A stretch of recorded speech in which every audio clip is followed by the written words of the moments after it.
A proud supporter of this program, Riverbend Food Bank's vision is a hunger-free Iowa and Illinois. Whelan Presley Funeral Home and Crematory has been serving Quad City families since 1889. Whelan Presley Funeral Homes are located in Rock Island, Milan, and Reynolds and are proud supporters of WQPT. A strain of the flu that's proving tougher than expected. Marijuana now legal in Illinois, but is it safe for you? And bringing the world we must protect to the big screen in the cities.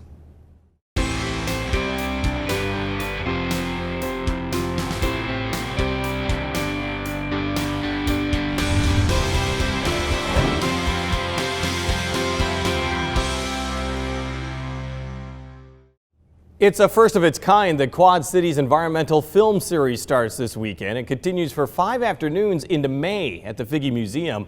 What's the reason behind this first ever effort in the cities? That's coming up. But first, fighting back against some real hazards to your health. This year's flu strain proving to be tougher than in years past, especially for children. Is your flu shot doing all that it's supposed to do? And joining us is the head of the Rock Island County Health Department, Chief Operating Officer Janet Hill. Thanks so much for joining us. You're welcome. Let's talk about this. Let's talk about the flu strain in particular that seems to be causing more problems this year. Well, the good news is that most of the flu vaccine has covered the strains that are circulating right now. There is one strain, influenza B, which of the flu strains is not as bad as some of the other ones. It might not be as good of a match, and unfortunately this is the strain that affects kids the worst. Well, let's talk a little bit about vaccines that people may not understand. Is that because so many vaccines for the flu have to be made, scientists predict almost a year in advance what they think is going to be the impact for the upcoming flu season, and that's the vaccine you get. That's absolutely true. What they do is they look at what happens in the southern hemisphere, the opposite season of ours, and what circulated then. The CDC did this year delay the flu vaccine just a little bit to try to get as much time as they could to get the right strain. And like I said, they matched almost perfectly. Yeah, and that's why I would assume that that's one of the reasons why you're still saying get a flu shot. That's right. Any flu shot is better than no flu shot, and we know that it reduces the severity if you happen to do get it, and we know that it reduces your chance of getting it up to 60%. Now, you were talking about this one strain that seems to have fallen through the cracks, so to speak, but you said it was because of a mutation? The flu mutates throughout the season. So this is the influenza B Victoria strain, and it seems to not be as covered as some of the other ones are. And it's hitting one area of the population far more severely than others. It seems to impact children worse, but it is important to note that it is children who are mostly have immunocompromised systems, such as if they have asthma or other health conditions. But we recommend that every person age 6 months to all the way through gets a flu shot. So if you have a child that has perhaps a lessened immune system, what are you suggesting to them in regards to this one particular strain that could get through? I would say get the child vaccinated if he already has not been, and then follow the 3 C's. You need to contain if your child is sick. You should clean well, and you should cover cough if their child is experiencing coughing.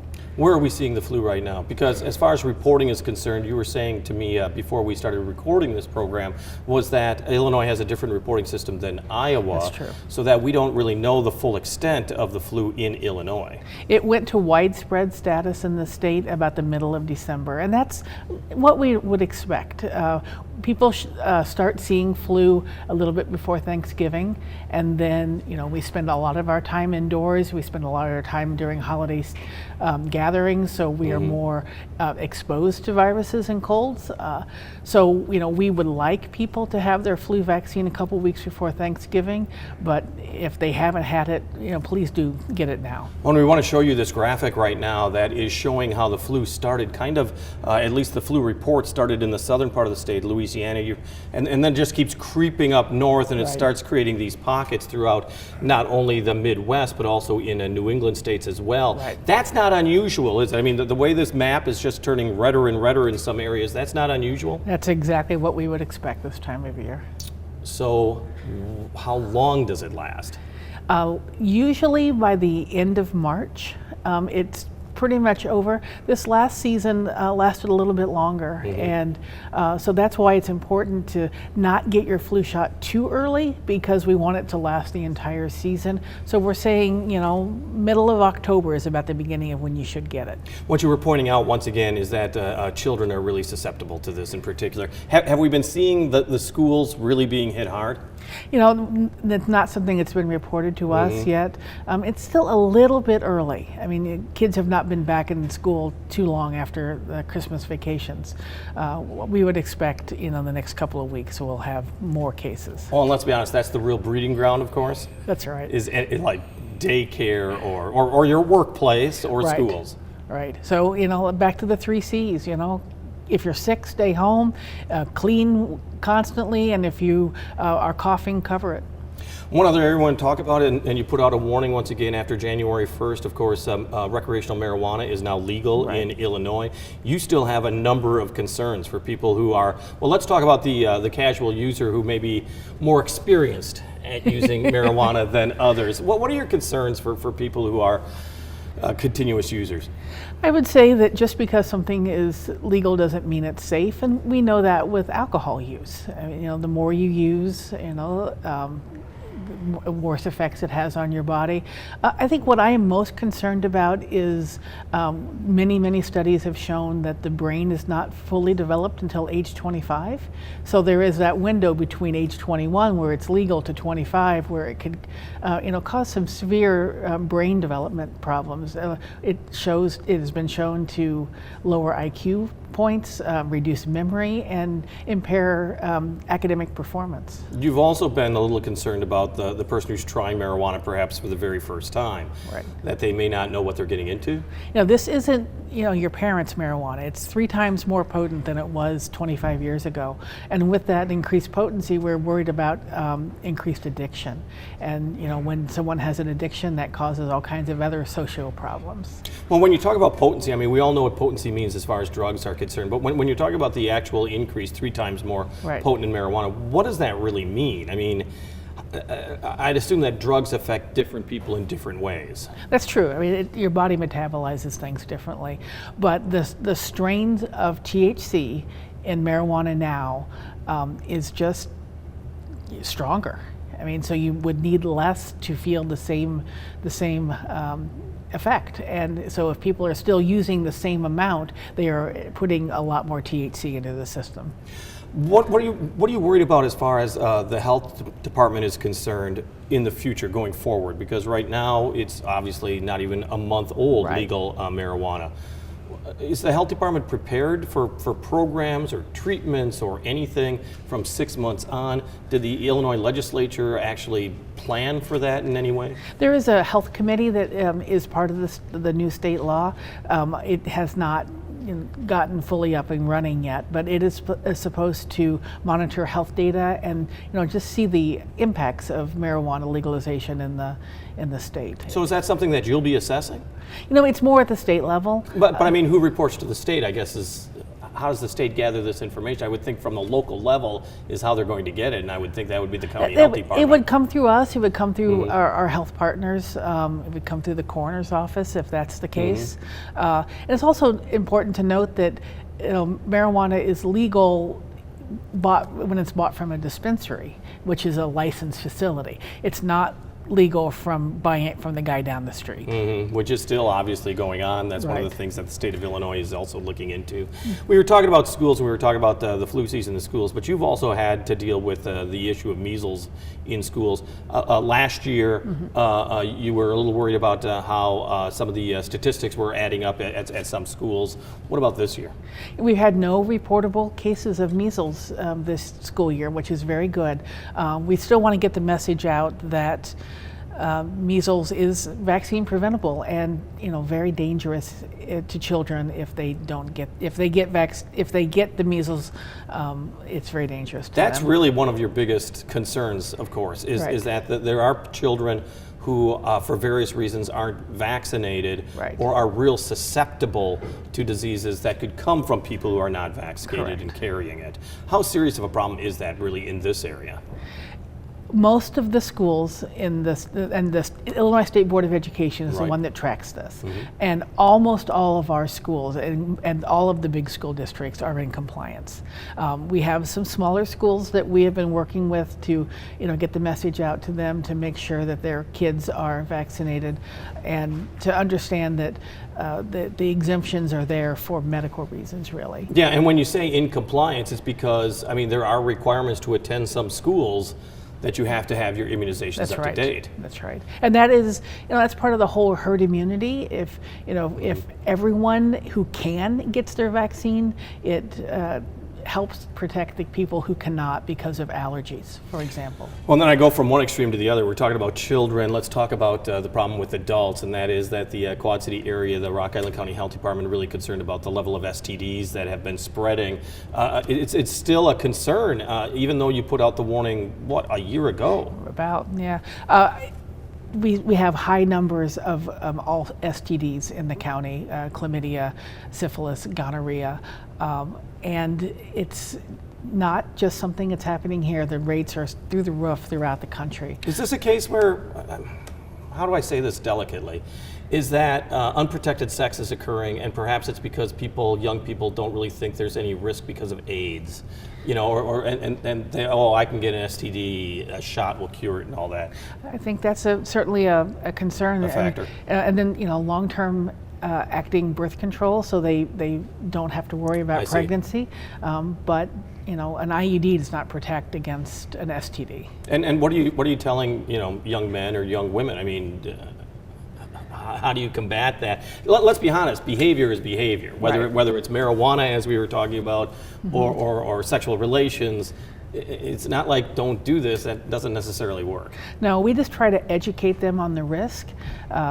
While these STDs are treatable, most of them are treatable with antibiotics, but we are finding that some of them are not as effective. The antibiotics are not as effective, and it may take several rounds of antibiotics to knock out the illness. And so our thinking is, why not be protected from the beginning? Because STDs, while it's kind of embarrassing or giggly to talk about, it is a serious concern, and it can lead to, in the case of syphilis, for example, serious brain problems. Janet Hill, who is the Chief Operating COO of the Rock Island County Health Department. I knew you had one of those unusual titles, Chief Operating Officer. Thanks so much for joining us. You're welcome. Appreciate it. In a moment, getting to know the world around you a little better, thanks to the first of its kind film series. But first, here's Laura Adams, Out and About. This is Out and About for January 13th through 19th. It's time for LeClaire's Bald Eagle Day at the LeClaire Civic Center January 19th. It's free and open to the public, while the Freight House Farmers Market hold their ice extravaganza January 18th starting at 8. Watch professional ice sculptors carve 2,400 pounds of ice. The Soul Children of Chicago are the featured guest at Rise, the Martin Luther King Jr. Community Celebration at Augustana Centennial Hall the 18th at 6. Experience Disney and Pixar's Coco in concert with the Quad City Symphony Orchestra at the Adler Theater the 18th. Mercado on 5th vendors will transport attendees to the land of the dead. The Quad Cities Environmental Film Series begins the 19th at 4 at the Figge Art Museum with the film The Biggest Little Farm. There's a trivia night at the Rogalski Center at St. Ambrose January 18th, while the Polyrhythm's third Sunday Jazz Series presents the debut of the Iowa Jazz Composers Orchestra at the Redstone Room the 19th at 6. Quad City Arts hosts the Rose Ensemble at Wesley United Methodist Church the 15th at 2, the First Presbyterian Church the 17th at 7:30, or catch coffee and donuts with the group at the Hallberg Estate on the 18th at 10 a.m. Circuit 21 presents the joyous musical celebration Kinky Boots opening January 15th, and the Bucktown Review open their 2020 season January 17th at the Nicewater Theater. For more information, visit wqpt.org. Thank you, Laura. Randy Leesman is the bass player for the Candy Makers and is part of other rock, blues, funk, and soul groups, but he was on the River Music Experience stage by himself when we caught up with him playing one of his original songs. Here's Randy Leesman with All Because of You.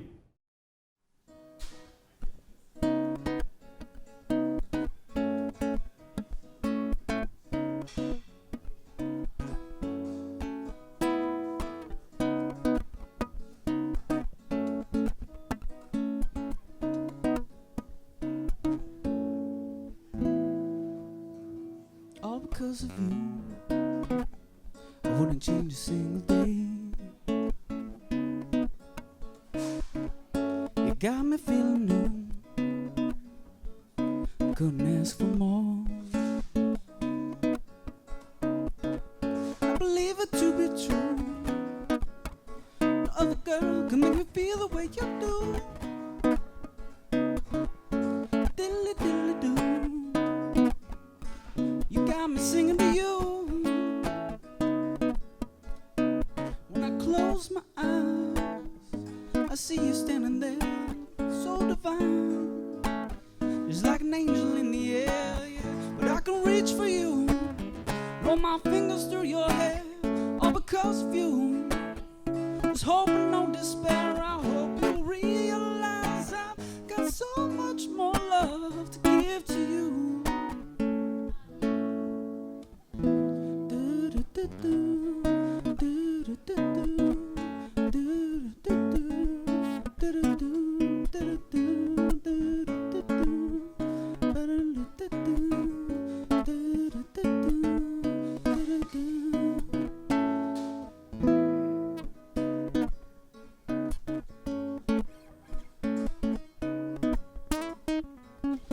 Know you love me too, 'cause you know how to cure my blues.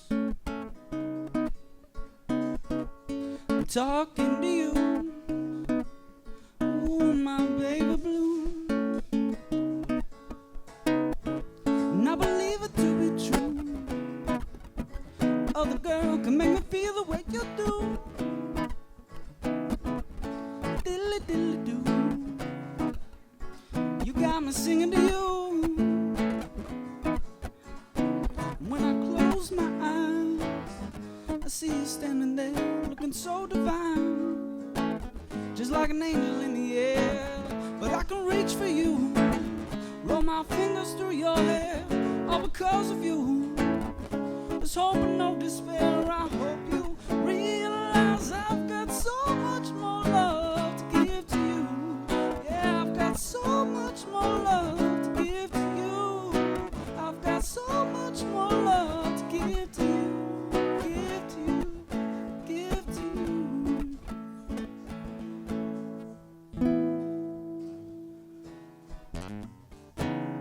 Thank you.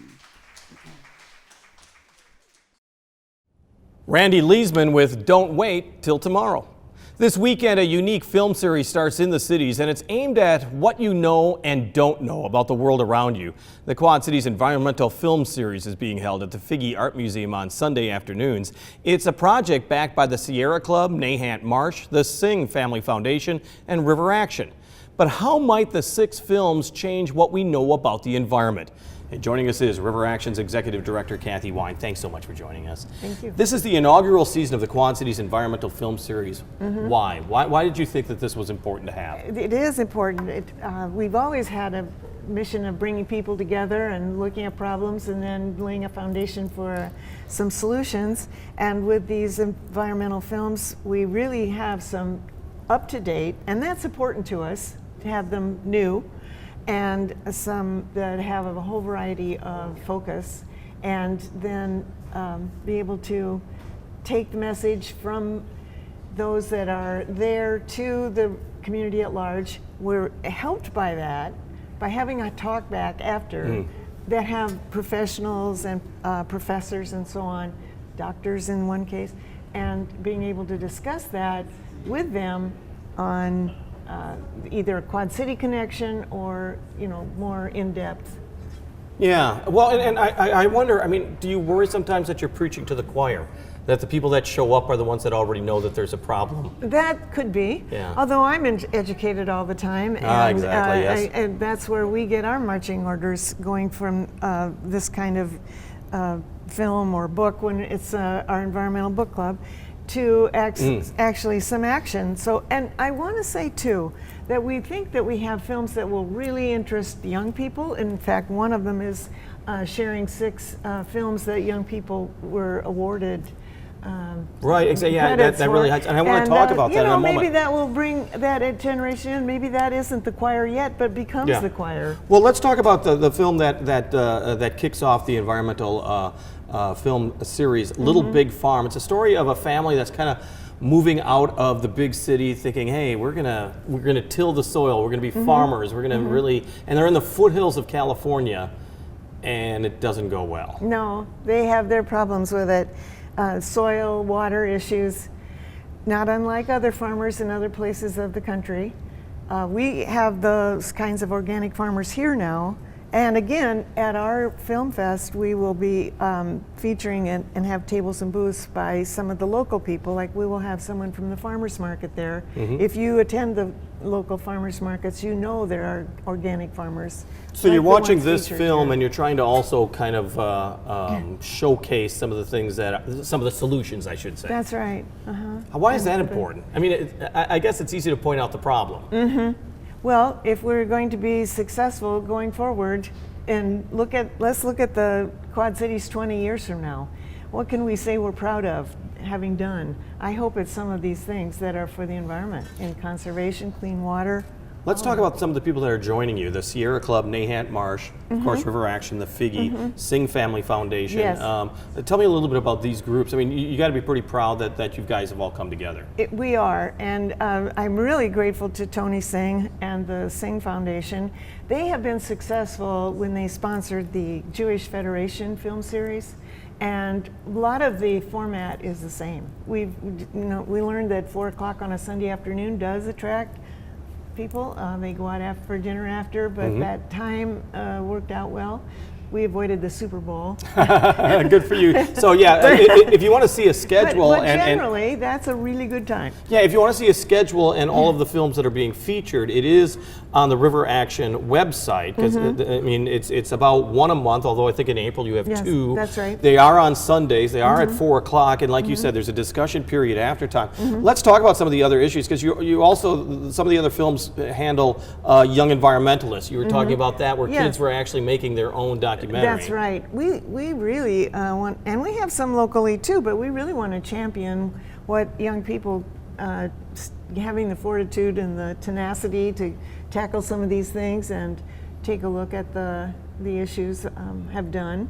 And it's an art form, their video, their film, so that's interesting. They've won an award for that. But just the things they're taking on as serious issues that their generation cares about. And we do too because of it. And another film that you're talking about will deal with water depletion, which is, you don't think of it as a big issue here in the Midwest, especially when you get floods and all that, right. but it is a major issue in other parts of the U.S. and of course around the world. That's right. I mean, so many places have too much water, so many have not enough.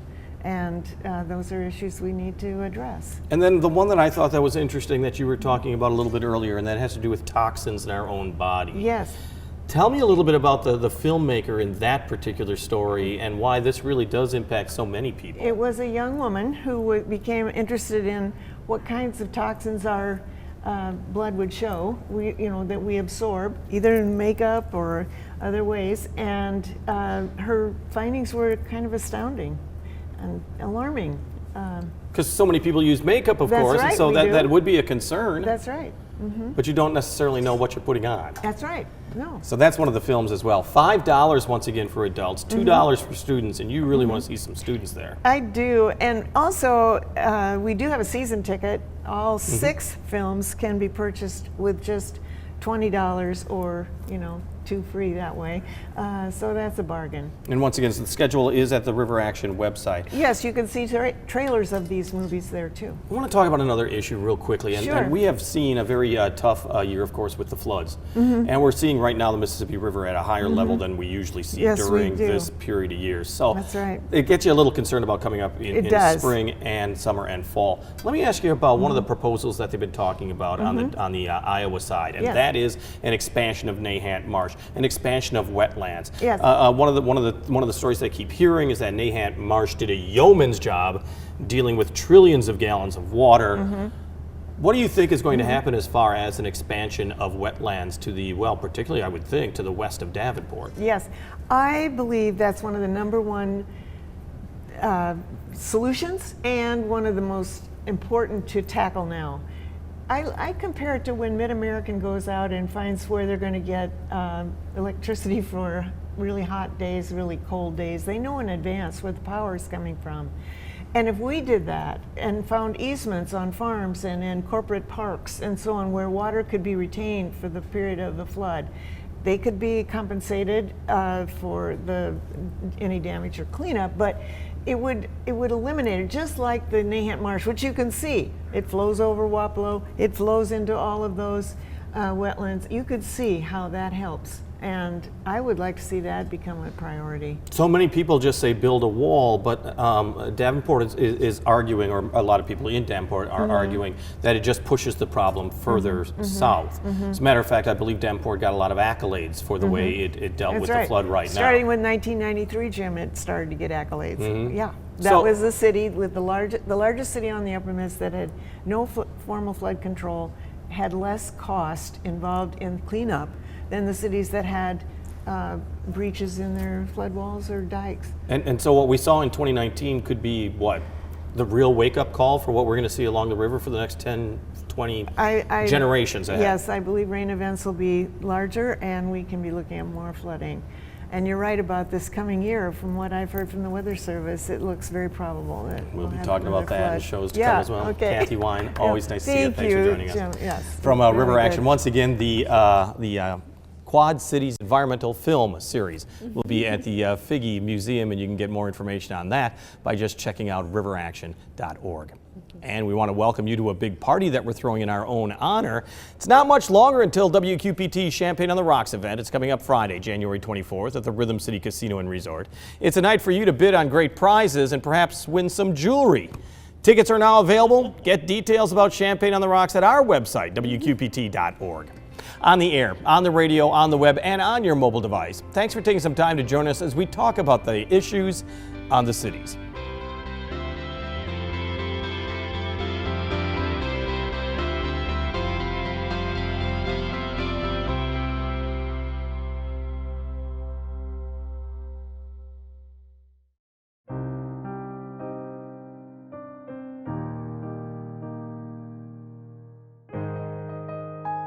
A proud supporter of this program, Riverbend Food Bank's vision is a hunger-free Iowa and Illinois. Whelan Presley Funeral Home and Crematory has been serving Quad City families since 1889. Whelan Presley Funeral Homes are located in Rock Island, Milan, and Reynolds and are proud supporters of WQPT.